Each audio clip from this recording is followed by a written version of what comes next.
সকলোকে স্বাগতম জনাইছো। আজি মই তোমালোকৰ সৈতে ইংলিছৰ গ্ৰামাৰ সেকশনৰ আন এটা গুৰুত্বপূৰ্ণ বিষয় ভয়েস এই টপিকটোৰ ওপৰত আলোচনা কৰিম। গতিকে সকলোৱে ভিডিওটো শেষলৈকে চাবা বুলি আশা ৰাখিলো, কাৰণ এই টপিকটো কি হয় অকল যে আমি পঢ়া কালতে প্ৰয়োজন হ'ব এটো নহয়। আমি বিভিন্ন ইন্টাৰভিউ যেতিয়া দিবলৈ যাওঁ, পৰীক্ষা কম্পিটিটিভ এক্সাম দিবলৈ যাওঁ, তেতিয়াও আমাক এই গোটেই বিষয়টো জনাৰ প্ৰয়োজন আছে। গতিকে তোমালোকে ভিডিওটো চাবা আৰু যাতে এই যেটো ডিফিকাল্ট বিষয় তোমালোকে যেটো ডিফিকাল্ট বুলি ভাবা হেতু কেনেকুৱাকে ইন্টাৰেস্টিং আৰু সহজ কৰি তুলিব পাৰি হেতু আমি আজি এই গোটেই ভিডিওটোত গম পাম। গতিকে এনেকুৱা ধৰণৰ ভিডিওসমূহ আগলৈ পাই থাকিবলৈ তোমালোকে চেনেলটো সাবস্ক্ৰাইব কৰি কাষত থকা বেল আইকনটো প্ৰেছ কৰিবা। তেনেহলে আমি চাই লওঁ ভয়েস কাক বোলে, অৰ্থাৎ ভয়েস কি। ইয়াত মই লিখি দিছো তোমালোকৰ কাৰণে, voice is a term used to describe whether a verb is active or passive। তাৰমানে আমি ইয়াৰ পৰা তোমালোকে গম পাইছা যে ভয়েস হল এনেকুৱা এটা টাৰ্ম, এনেকুৱা এটা শব্দ যাৰ পৰা আমি বুজি পাওঁ যে এটা ভাৰ্ব এক্টিভত আছে নে পেসিভত আছে, মানে প্ৰত্যক্ষ হয় নে পৰোক্ষ হয়, সেই কথাটো আমি বুজি পাম। ইয়াত সেই দুইটাই হল মানে ভয়েসৰ ভাগ, সেই দুইটা মই লিখি দিছো। এটা হল এক্টিভ ভয়েস আৰু এটা পেসিভ ভয়েস। এক্টিভ ভয়েসত কি কৰা হয়, যিজন ডুৱাৰ থাকে ডুৱাৰৰ ওপৰত বেছি ইম্পৰ্টেন্স দিয়া হয়, মানে যি কামটো কৰিছে তাৰ ওপৰত বেছি ইম্পৰ্টেন্স দিয়া হয়। আৰু পেসিভ ভয়েসত কি হয়, যেটো একশন অৰ্থাৎ যেটো কাম হল সেই কামটোৰ ওপৰত বেছি ইম্পৰ্টেন্স দিয়া হয়। ভয়েস চেঞ্জৰ কিছুমান সেট ৰুলস আছে আৰু সেই যিখিনি সেট ৰুল আছে সেই ৰুলখিনি ফলো কৰি আমি ভয়েসটো এক্টিভৰ পৰা পেসিভ হলে বা পেসিভৰ পৰা এক্টিভ হলে আমি চেঞ্জ কৰিব লাগিব। আৰু সেই যিখিনি সেট ৰুলস আছে সেই ৰুলসখিনি এক্টিভ ভয়েসত আমি যিখিনি স্ট্ৰাকচাৰ পাম সেইখিনি ইতিমধ্যে মই মোৰ যেটো আগৰ ভিডিও আছিলে টেন্সৰ ওপৰত, তাত মই টেন্সৰ যিখিনি স্ট্ৰাকচাৰ আছিলে সেই স্ট্ৰাকচাৰখিনি ডিসকাস কৰিছিলো। সেই স্ট্ৰাকচাৰখিনিকে আমি যেতিয়া টেন্স অনুযায়ী আমি পেসিভ ভয়েসলৈ নিম তেতিয়া কেনেকুৱাকে হলনি হ'ব তাৰ এখন মই লিষ্ট এখন বনাই লৈছো। এই লিষ্টখন তোমালোকে চোৱা। এক্টিভ ভয়েসত এই প্ৰথম যেটো স্ট্ৰাকচাৰ আছে সাবজেক্ট প্লাস ভাৰ্বটো ফাৰ্স্ট ফৰ্মত আছে প্লাস অবজেক্ট। ফাৰ্স্ট ফৰ্ম মানে ভাৰ্বটো যেতিয়া প্ৰেজেন্ট টেন্সত থাকিব, এই স্ট্ৰাকচাৰটো সিম্পল প্ৰেজেন্ট বা প্ৰেজেন্ট ইনডিফিনিট টেন্সৰ হয়। ইয়াক যদি আমি পেসিভ ভয়েসলৈ নিম তেতিয়া কি হ'ব, ইয়াত যেহেতু ভাৰ্বটো প্ৰেজেন্ট টেন্সত আছে গতিকে ইয়াত আমি কি কৰিব লাগিব, এম ইজ বা আৰ এই তিনিটা শব্দৰ মানে বি ভাৰ্বটোৰ এই গোটেই তিনিওটাকে একেলগতে কোৱা হয় বি ভাৰ্ব বুলি। বি ভাৰ্বৰ আমি সহায় ল'ম। আৰু ভাৰ্বটোক আমি পেসিভ ভয়েসলৈ হলে সদায় এটা কথা মনত ৰাখিবা, পেসিভ ভয়েসলৈ যেতিয়া আমি সলনি কৰিম ভাৰ্বটোক আমি পাষ্ট পাৰ্টিসিপললৈ নিব লাগিব প্লাস অবজেক্ট। তাৰপিছত এনেকুৱাকে 2 নম্বৰটো subject plus am is are plus verb plus ING plus object. এই স্ট্ৰাকচাৰটো প্ৰেজেন্ট কন্টিনিউয়াস টেন্সৰ আছিলে। ইয়াক যেতিয়া আমি পেসিভ ভয়েসলৈ নিম তেতিয়া আমি ইয়াত যিকিটা এম ইজ আৰ পালো হেতু ইয়াত একে ধৰণে থাকিব, মাত্ৰ ইয়াত পৰিৱৰ্তন এই পিছৰ দখৰত হ'ব। পিছৰ দখৰত কি হৈছে, যেহেতু ইয়াত ভাৰ্ব প্লাস আইএনজি আছে, ভাৰ্ব প্লাস আইএনজি থকাৰ কাৰণে ইয়াত আমি এই বি ওয়াৰ্ডটো ইউজ কৰিব লাগিব। আকৌ আগৰ নিচিনাকে মই তোমালোকক কৈছোৱে যে পেসিভ ভয়েসত আমি সদায় ভাৰ্বৰ থাৰ্ড ফৰ্মটো ইউজ কৰিম। ভাৰ্বটো ইয়াত পাষ্ট পাৰ্টিসিপল হৈ অবজেক্ট হৈছে। আকৌ তেনেকুৱাকে প্ৰেজেন্ট পাৰফেক্ট টেন্সৰ subject plus have or has plus ভাৰ্বটো পাষ্ট পাৰ্টিসিপল প্লাস অবজেক্ট, এটো ইয়াৰ ফৰ্মুলা হয়। ইয়াত কিন্তু তোমালোকে কনফিউজ হ'ব নালাগে, মানে কেতিয়াবা কি হয় যে ইয়াতো যেহেতু ভাৰ্বটো থাৰ্ড ফৰ্মত আছে পাষ্ট পাৰ্টিসিপল হৈ আছে আৰু পেসিভ ভয়েসতো আমি ভাৰ্বটো থাৰ্ড ফৰ্মতে পাওঁ, সেইকাৰণে কেতিয়াবা কনফিউজ হোৱা দেখা যায়। কিন্তু ইয়াত কনফিউজ হ'বলগীয়া কোনো কথা নাই, কাৰণ ইয়াত আমি হেভ বা হেজ পাইছো আৰু ইয়াত কি আছে বিন শব্দটো ইউজ কৰা হৈছে। আৰু যেতিয়া আমি বিন শব্দটো পাম আমি গম পাব লাগিব যে ই পেসিভ ভয়েসত আছে, ই এক্টিভ ভয়েসত নাই। 4 নম্বৰ ৰুলটো সাবজেক্ট প্লাস ভাৰ্বটো সেকেন্ড ফৰ্মত আছে, অৰ্থাৎ ই সিম্পল পাষ্ট টেন্স বা পাষ্ট ইনডিফিনিট টেন্সৰ এটো স্ট্ৰাকচাৰ হয়। ইয়াক যেতিয়া আমি পেসিভ ভয়েসলৈ নিম, ই যেহেতু পাষ্ট ফৰ্মত আছিলে সেইকাৰণে ইয়াত কি হ'ব,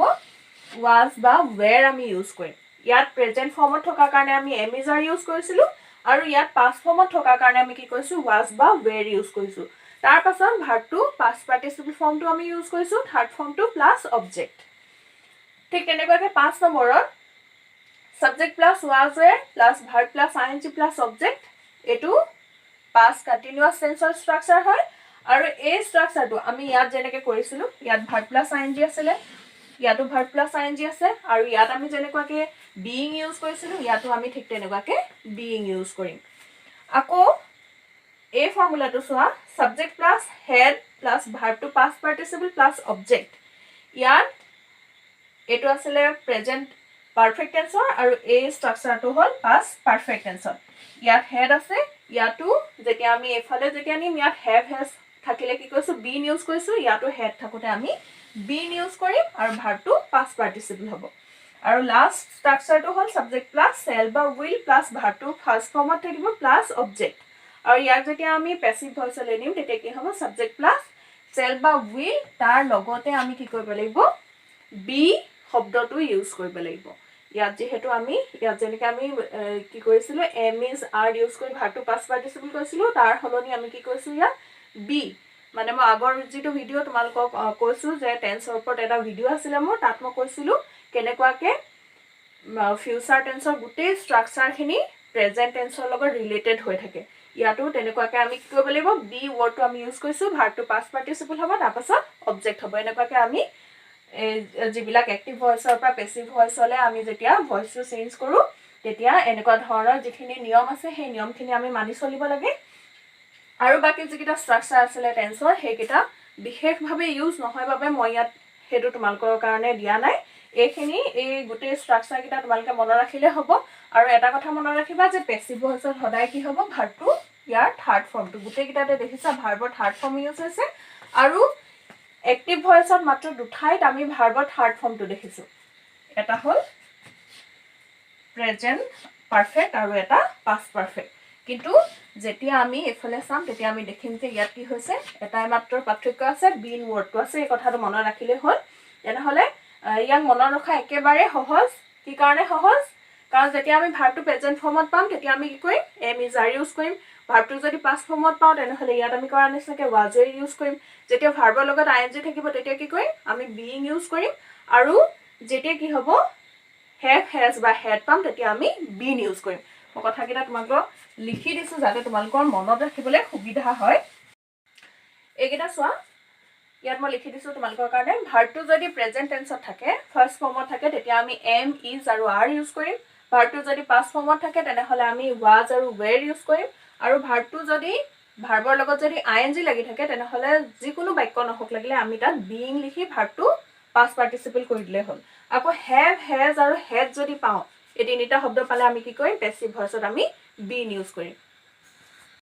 এতিয়া এটা চেণ্টেন্সত আমি কেনেকুৱাকৈ সেই ষ্ট্ৰাকচাৰবোৰ প্ৰয়োগ কৰিম সেইটোকে আমি চাই লওঁ হা ইয়াত মই এটা বাক্য লিখি ৰাখিছোঁ তোমালোকৰ কাৰণে the Hunter kill the tiger ইয়াত আমি প্ৰথমতে আইডেণ্টিফাই কৰিব লাগিব যে কোনটো ছাবজেক্ট হয় কোনটো ভাৰ্ব আৰু কোনটো অবজেক্ট ইয়াত দ্য হাণ্টাৰটো হ'ল ছাবজেক্ট মই যে কৈছিলোঁ ডুৱাৰ তাৰমানে ইয়াত কামটো কোনে কৰিছে হাণ্টাৰজনে কৰিছে তেওঁ কি কৰিলে তেওঁ মাৰিছিলে কিল এইটো হ'ল ভাৰ্ব আৰু কাক মাৰিলে এটা বাঘ মাৰিলে আৰু সেইটো হ'ল অবজেক্ট এনেকুৱাকৈ আমি এই গোটেই তিনিওটা বস্তু আমি আইডেণ্টিফাই কৰিব ল'ব লাগিব যে কোনটো ছাবজেক্ট হয় কোনটো ভাৰ্ব আৰু কোনটো অবজেক্ট তাৰ পাছত আমি আগতে পোৱাৰ নিচিনাকৈ যে আমি মানে ভইচ চেঞ্জ কৰিবলৈ হ'লে কি কৰিব লাগিব এই অবজেক্টটোক আমি ছাবজেক্টৰ জেগালৈ লৈ আহিব লাগিব অবজেক্টটো আছিলে দ্য টাইগাৰ ইয়াৰ পাছতে আমি চাম যে এই ভাৰ্বটো কোনটো ফৰ্মত আছে সেই বস্তুটো আমি চাই ল'ব লাগিব ইয়াত আমি এতিয়া ই ডি লাগি আছে আমি গম পাইছোঁ যে ই কিহত আছে পাষ্ট ফৰ্মত আছে তাৰমানে এইটো চিম্পল পাষ্ট টেন্সৰ এটা চেণ্টেন্স হয় ইয়াক যেতিয়া আমি ভইচ চেঞ্জ কৰিবলৈ যাম তেতিয়া তোমালোকে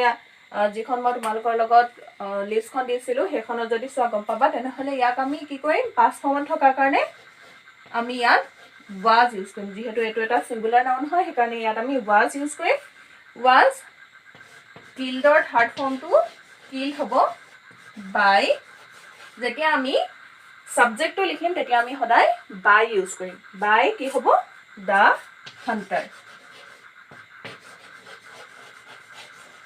বাই দ্য হাণ্টাৰ ইয়াত আমি কি কৰিলোঁ ছাবজেক্টটোক আমি এইফালে পিছলৈ লৈ গ'লোঁ এনেকুৱাকৈ কি হ'ব যেতিয়া আমি ভইচ এটা চেঞ্জ কৰিম তেতিয়া এক্টিভৰ পৰা পেছিভলৈ চেঞ্জ কৰা হয় আৰু এটা বাক্য চোৱা হি ইজ প্লেয়িং ক্ৰিকেট ইয়াত আমি আকৌ আগৰ নিচিনাকৈ ছাবজেক্ট ভাৰ্ব অবজেক্ট আইডেণ্টিফাই কৰিব লাগিব হিটো হ'ল ছাবজেক্ট ইজ প্লেয়িং ভাৰ্ব আৰু ক্ৰিকেটটো হ'ল অবজেক্ট আমি আগতে পাইছিলোঁ কি কৰিম আমি ক্ৰিকেটটোক আমি আগলৈ লৈ আহিম কাৰণ এইটো অবজেক্ট হয় ক্ৰিকেট ভাৰ্বৰ লগত আইএনজি আছে গতিকে কি কৰিব লাগিব আমি বিং ইউজ কৰিম ক্ৰিকেট ইজ বিং প্লেটোক আমি এতিয়া কি কৰিব লাগিব যেহেতু আমি পেসিভ ভয়েসলৈ নিছো সেইকাৰণে আমি ভাৰ্বৰ থাৰ্ড ফৰ্মটো ইউজ কৰিম প্লেড আকৌ আমি যেতিয়া সাবজেক্টটো আমি পাছলৈ লৈ যাম তেতিয়া আমি কি কৰিব লাগিব বুলি কৈছিলো বাই ইউজ কৰিম বাই ইয়াত কিন্তু হি নহয় ইয়াত কি হ'ব বাই হিম হ'ব এনেকুৱাকৈ যেতিয়া আমি প্ৰনাউনবোৰ পাওঁ সাবজেক্টবোৰ যদি প্ৰনাউন হয় তেতিয়া কি হ'ব এই প্ৰনাউনবোৰ আমি অবজেক্ট কৰিবলৈ হলে কিছুমান আকৌ তাৰ ৰুল কিছুমান আছে তাৰমানে কি কেনেকে চেঞ্জ হয় এখন লিষ্ট আছে মই লিষ্টখন তোমালোকৰ লগত ইয়াতে শ্বেয়াৰ কৰি দিম সেইখন তোমালোকে লিখি ল'বা এইখন হ'ল লিষ্টখন ইয়াত মই লিখি দিছো তোমালোকৰ কাৰণে আই হলে মি হ'ব উই হলে us you to U A হৈ থাকিব ইয়াত চেঞ্জ নহয় হি হলে হিম হ'ব সি হাৰ ঠিক তেনেকৈ দে হলে ডেম হ'ব আৰু ইট হলে ইউ চেঞ্জ নহয় একেই থাকিব আজি মই তোমালোকৰ সৈতে ভয়েস চেঞ্জৰ যেখিনি ৰুল আছিলে সেইখিনি আলোচনা কৰিলো আশা কৰিছো ইমানলৈকে তোমালোকে ভালকে বুজি পাইছা ইয়াৰ পাছৰ ভিডিঅ'টোত মই যিবিলাক অকনমান কঠিন হয় ডিফিকাল্ট কিছুমান মই এক্সাম্পল লৈ পিনি সেই এক্সাম্পলবোৰ আলোচনা কৰিম তোমালোকে যদি ভিডিঅ'টো ভাল পাইছা তেনেহলে সকলোৱে লাইক কৰিবা আৰু শ্বেয়াৰ কৰিবা আৰু লগতে আৰু এটা মই ৰিকুৱেষ্ট কৰিছো তোমালোকে ঘৰত কিছুমান এক্সাম্পল লৈ পিনি নিজে কৰি চাবলৈ যত্ন কৰিবা তেতিয়াহে গম পাবা যে তোমালোকে কিমান দূৰ আগবাঢ়িব পাৰিছা কিমান বুজি পাইছা সকলোকে ধন্যবাদ জনাইছো আজিৰ ভিডিঅ'টো ইমানতে সামৰিছো